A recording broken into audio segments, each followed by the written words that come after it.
1 2 3 4 5। क्या चेन्नई जीतेगी ट्रॉफी एक और बार? ऑक्शन रहा है सबसे शानदार, लेकिन क्या टीम भी बनी है असरदार? आज की वीडियो में इसी पर बात जानेंगे। चेन्नई की स्ट्रेंथ और कहां रह गई है कमी, अपॉर्चुनिटी और थ्रेट में क्या खास है ये भी आपको बताएंगे। और अंत में हमारा प्लेइंग 11 वाला सेक्शन है जहां पे चेन्नई की परफेक्ट प्लेइंग 11 डिजाइन करने की कोशिश करेंगे। आप बने रहिए हमारे साथ। Let's get start.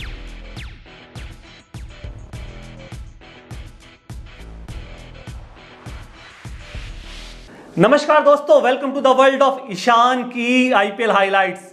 Mega auction में चेन्नई एक बार फिर सुपर किंग्स बनकर निकले और ऐसे निकले कि अब लग रहा है कि ट्रॉफी ये जीत सकते हैं, क्योंकि कागज में बहुत मजबूत नजर आते हैं। और आज हम इसी मजबूती से बात करने वाले हैं। सबसे पहले स्ट्रेंथ को देखने वाले हैं, जहां पे चेन्नई की सबसे बड़ी स्ट्रेंथ इनका टॉप ऑर्डर डिपार्टमेंट, जहां पे 2 बल्लेबाज और 2 बड़े नाम ऋतुराज गायकवाड़, डेवन कॉनवे, दोनों का कॉम्बिनेशन बहुत अच्छा है। और दोनों इकट्ठे जब खेलने आते हैं तो एक और एक 2 नहीं, एक और एक 11 लगते हैं। रन बनाते हैं और रन बना के आए हैं। 2023 में ऐसा रिकॉर्ड क्रिएट किया है। डायनामिक ओपनिंग ड्यूओ आप इन्हें कह सकते हैं, जहां पे 849 रन इन्होंने बनाए 2023 में, और दोनों की जोड़ी लाजवाब दिखती है। थोड़ा सा डेवन कॉनवे पर रोशनी डालते हैं और समझने की कोशिश करते हैं कि शैली क्या है। डेवन कॉनवे लेफ्ट हैंड के बल्लेबाज हैं, आप जानती हैं, लेकिन 22 मुकाबलों में 924 रन बना चुके हैं आईपीएल में। 2024 वाला सीजन खेला नहीं, रूल्ड आउट हो गए थे, लेकिन 23 में जब रन बनाए, खूब रन बनाए। 672 रन बल्ले से निकले, सेकंड हाईएस्ट स्कोरर थे, और बहुत रन डेवन कॉनवे के बल्ले से इस दौरान निकले। स्ट्राइक रेट लाजवाब है, लेकिन उससे भी लाजवाब एवरेज है, 48 का एवरेज। और सबसे बड़ी बात इनमें यह है कि चैपॉक के पिच पे डेवन कॉनवे का बल्ला तो और तेजी से चलता है। यहाँ पे 3 अर्धशतक नजर आते हैं। लगभग 7 बार तो ऐसे रिकॉर्ड है जहाँ पे 30 से प्लस रन डेवन कॉनवे के बल्ले से निकले। ऋतुराज गायकवाड़ एक वैल्यूएबल खिलाड़ी, एक रिलायबल प्लेयर यहाँ पर हैं। ओपनिंग करते हैं और हमेशा ओपन में बहुत अच्छा स्टार्ट देते हैं। 66 मुकाबले हैं, 2300 रन इनके पिटारे में। स्ट्राइक रेट 136 की है, लेकिन एवरेज इनका भी 40 से प्लस का है। और जो 2024 वाला सीजन था, वहाँ पे चेन्नई की तरफ से सबसे ज़्यादा रन बनाने वाले खिलाड़ी ऋतुराज गायकवाड़ हैं। कंसिस्टेंट परफॉर्मर करने वाले खिलाड़ी और रिलायबल बैट्समैन आप कह सकते हैं। डेवन कॉनवे और ऋतुराज गायकवाड़ का इकट्ठा आना चेन्नई की इस मजबूती को इसलिए भी दर्शाता है कि दोनों इकट्ठे बहुत रन बना के आ चुके हैं। और जब डेवन कॉनवे पिछले साल चेन्नई के साथ नहीं थे तो ऋतुराज को प्रॉब्लम आई और ओपनिंग में चेन्नई हल्का सा स्ट्रगल करते हुए नजर आया। और इस स्ट्रगल की वजह से मिडिल ऑर्डर ने बहुत परेशानी झेली, दबाव मिडिल ऑर्डर पर आ गया। ऐसे में डेवन कॉनवे जब आए हैं तो बहुत छाएंगे भी, ऐसी उम्मीद की जा रही है। वैसे टॉप ऑर्डर में रचिन रविंद्र को हम देख रहे हैं, जो नंबर 3 पर बल्लेबाजी कर सकते हैं, लेकिन स्टैट ज़्यादा अच्छे हैं नहीं, ज़्यादा अच्छे स्ट्राइक रेट से बल्लेबाजी करते हुए नजर नहीं आए हैं। हालांकि 160 का फिगर जरूर है, लेकिन एवरेज जो कम है वो कहीं ना कहीं प्रॉब्लम क्रिएट कर रहा है और दिखाता है कि रचिन रविंद्र नंबर 3 पर खेल पाएंगे क्या, ये बहुत बड़ा क्वेश्चन मार्क है। ऐसे में बैकअप के तौर पर राहुल त्रिपाठी को चेन्नई ने लिया है। सीएसके की सेकंड स्ट्रेंथ है इनका स्पिन कोर डिपार्टमेंट, जो अमेजिंग लग रहा है, फिनोमिनल नजर आता है। जहां पे बड़े नाम है R Ashwin, Ravindra Jadeja, Rachin Ravindra, Noor Ahmed. Triple R तो है ही, लेकिन नूर अहमद के जुड़ने से 4 डायमेंशन वाला जो कोर है थोड़ा सा मजबूत है।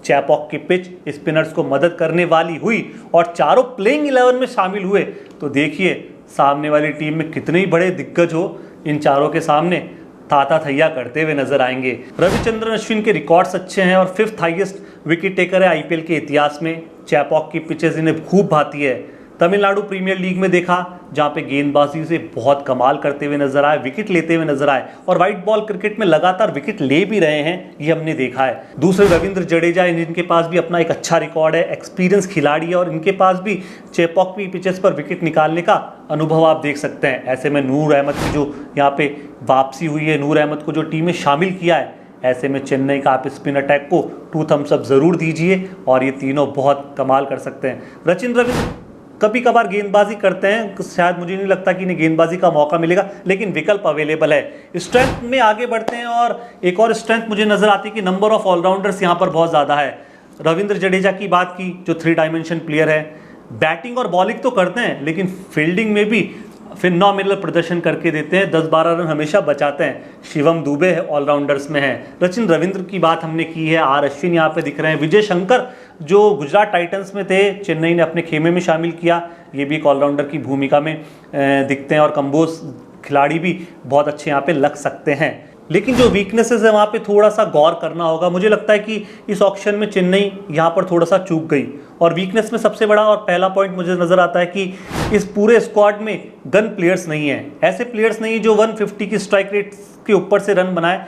शुरुआत में डेवन कॉनवे आपके पास, भले ही ये ऋतुराज गायकवाड़ आते हैं नंबर 3 पर, आप राहुल त्रिपाठी को देखिए, तीनों का आप स्ट्राइक रेट देखिए तो इतना बड़ा स्ट्राइक रेट नहीं है। 140 और 145 प्लस वाला स्ट्राइक रेट नहीं है। जबकि दूसरी टीमों में ऐसे बल्लेबाज हैं। आप फिल सॉल्ट को आरसीबी में देख सकते हैं, केकेआर में सुनील नारायण को आप देख सकते हैं, मुंबई इंडियंस में आपको धांसू बल्लेबाज मिलेंगे, एसआरएच में अभिषेक शर्मा और ट्रेविस हेड जैसा प्लेयर मिलेगा। लेकिन ऐसा कोई बल्लेबाज और इतनी अच्छी स्ट्राइक रेट से रन बनाने वाले खिलाड़ी चेन्नई के टॉप ऑर्डर में नहीं है। थोड़ी सी प्रॉब्लम यहाँ पे हम देख सकते हैं।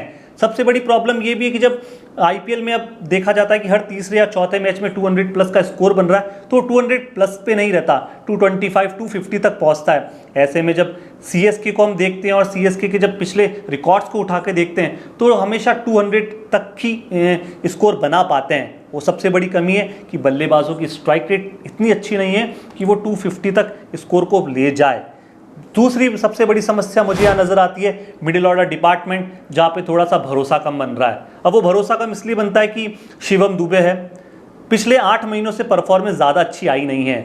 T20 आई टीम से भी बाहर हैं, ज़्यादा अच्छा परफॉर्मेंस कर नहीं रहे और क्वेश्चन मार्क इनकी परफॉर्मेंस पे लगता है। नंबर 5 पर एंकर रोल निभाने वाला खिलाड़ी कौन होगा, यहाँ पर भी सवाल बहुत बड़े और बहुत गहरे हैं। हालांकि नंबर 5 के लिए ऑप्शंस बहुत अच्छे हैं। दीपक हुडा है, अंशुल कंबोज है, विजय शंकर जैसा प्लेयर आपको नजर आता है, सैम करन को इन्होंने लिया है। लेकिन इतनी अच्छा कंट्रीब्यूशन देने वाला नंबर 5 पर डायली मिशेल जैसा खिलाड़ी, उनको रिप्लेस करने वाला खिलाड़ी यहाँ पर आप इन पांचों चारों में देखते हैं क्या? मुझे नहीं लगता कि वो चारों खिलाड़ी 5वें नंबर पर आकर एक एंकर रोल अदा कर सकते हैं। रविंद्र जडेजा को मिडिल ऑर्डर का जिम्मा दिया है, लोअर मिडिल ऑर्डर की जिम्मेदारी संभालेंगे। लेकिन रविंद्र जडेजा का स्ट्राइक रेट भी थोड़ा सा कंसर्न का विषय है और इस चक्कर में ये मिडिल ऑर्डर थोड़ा सा कमजोर नजर आता है। एक छोटी सी प्रॉब्लम ये भी हमने काफ़ी सीजन्स में देखी है कि जो मिडिल ऑर्डर्स में स्कोरबोर्ड को चलाने की गति है, मिडिल ऑर्डर्स वाले बल्लेबाजों पर जो जिम्मेदारी होती है, वो थोड़ा रनर बॉल क्रिकेट खेलते हैं और इस वजह से स्कोरबोर्ड इतनी तेज़ी से नहीं चल पाता। और जब बोर्ड में बड़े स्कोर की हम बात करते हैं, जब अंतिम ओवरों में बड़ा स्कोर बनाने की कोशिश की जाती है, आप कोशिश भी करते हैं तो भी इतना बड़ा हाई टोटल तक नहीं पहुंच पाते। वीकनेस में लास्ट पॉइंट मुझे नजर आता है बॉलिंग कंसर्न, जो इस साल भी चेन्नई के लिए सरदर्दी रहने वाला है, क्योंकि बॉलिंग्स में आपके पास ऑप्शंस बहुत अवेलेबल हैं, लेकिन वो की और डायनामिक बॉलर यहाँ पे नहीं है। दीपक चाहर अब आपकी टीम का हिस्सा नहीं है। खिलाड़ी में खलील अहमद है, मुकेश चौधरी है, पथिराना जैसा खिलाड़ी है, सैम करन को आप देख लेंगे, अंशुल कंबोज है जो मुंबई इंडियंस के लिए खेले थे, गुरजपनीत जैसे खिलाड़ी को शामिल किया गया है। और पेस बॉलर्स में आप एक चीज नोट करिए, लेफ्ट आर्म पेसर्स यहाँ पर बहुत है और पूरे स्क्वाड में आप देखेंगे तो चेन्नई के पास लेफ्ट हैंडेड ज़्यादा खिलाड़ी हैं। बल्लेबाजी में लेफ्ट हैंडेड शैली के खिलाड़ी ज़्यादा हैं, गेंदबाजी में लेफ्ट हैंड शैली के खिलाड़ी आप ज़्यादा देखेंगे। कहीं ना कहीं लेफ्टी राइट होने की कोशिश की जाएगी, लेकिन क्या लेफ्ट वाकई में राइट होगा, ये सवाल चेन्नई के साथ जुड़ गया है। चेन्नई का डर क्या हो सकता है? और डर मुझे लगता है कि चेन्नई ओल्ड पॉलिसीज़ पे चल रहा है कि ओल्ड इज़ गोल्ड है और वही पुराने को अपनी टीम में शामिल कीजिए, जिनके साथ हमारी ट्यूनिंग है वापस उन्हें जोड़ लीजिए, लेकिन नए के साथ बढ़ नहीं रहे। क्या ये अच्छा साइन है? महेंद्र सिंह धोनी का स्ट्राइक रेट बहुत बढ़िया है, लेकिन महेंद्र सिंह धोनी काफ़ी नीचे बल्लेबाजी करने आते हैं। कॉम्बिनेशन ऑफ ओवरसीज प्लेयर क्या रहने वाला है, ये भी एक सवाल है। और सवाल ये है कि जो महेंद्र सिंह धोनी का हम विकेट कीपर सब्स्टिट्यूट देख रहे हैं, वो पूरे स्क्वाड में कहाँ है? सिर्फ एक खिलाड़ी है, लेकिन आप इनके विकेट कीपर सब्स्टिट्यूट मानेंगे क्या? ये सवाल हैं जिनका जवाब शायद ऑक्शन में चेन्नई नहीं ढूंढ पाई। अपॉर्चुनिटी में भारतीय खिलाड़ियों के लिए मंच बड़ा है और ये मैं पॉजिटिव साइन देख रहा हूँ यंगस्टर्स के लिए, क्योंकि महेंद्र सिंह धोनी के अंडर में खेलने का मौका मिलेगा। विजय शंकर, दीपक हुडा आउट ऑफ फॉर्म थे, यहाँ फॉर्म आ सकती है, क्योंकि कहा जाता है कि जो खिलाड़ी आउट ऑफ फॉर्म होता है चेन्नई में आके उनकी फॉर्म लौट जाती है। अंशुल कंबोज, शिवम दुबे, मुकेश चौधरी, राहुल त्रिपाठी, सबके लिए बड़ा मंच और बहुत सारी अपॉर्चुनिटी मिलने वाली है। अब बात करते हैं चेन्नई की परफेक्ट प्लेइंग 11 क्या हो सकती है। ऋतुराज गायकवाड़, डेवन कॉनवे दोनों ओपन में आएंगे, ये फिक्स है। नंबर 3 पर कौन आना चाहिए? रचिन रविंद्र या फिर राहुल त्रिपाठी? मुझे लगता है यहाँ पे रचिन रविंद्र को मौका मिलना चाहिए और शायद रचिन रविंद्र आ सकते हैं। चौथे नंबर पर राहुल त्रिपाठी को जगह संभाल लेनी चाहिए, क्योंकि हमने देखा नंबर 3-4 पर राहुल त्रिपाठी मैनेज कर लेते हैं और दोनों पोजीशन पे रन बनाते हैं। शिवम दुबे को 5वां नंबर देना चाहिए, छठा नंबर पे आने चाहिए सैम करन, रविंद्र जडेजा 7 पे, 8 पे MS धोनी, अश्विन को संभालना चाहिए 9वां नंबर। यानी चेन्नई की बैटिंग मजबूत है। खलील अहमद 10वां नंबर संभालेंगे, मतीशा पथिराना आपको यहाँ पे दिखेंगे और मुकेश चौधरी आपको नजर आएंगे। अगर चेन्नई स्पिनिंग ट्रैक पर खेले तो नूर अहमद को किसी एक ओवरसीज से आप रिप्लेस कर सकते हैं और यहाँ पर अपना काम चला सकते हैं, और इम्पैक्ट प्लेयर के रूप में मुकेश चौधरी तो है ही। ये तो थी दोस्तों हमारी राय और हमारा स्वॉट एनालिसिस। आपकी क्या राय है और आपका क्या कहना है? कमेंट बॉक्स में आपकी राय का इंतजार। शुक्रिया, बहुत बहुत धन्यवाद।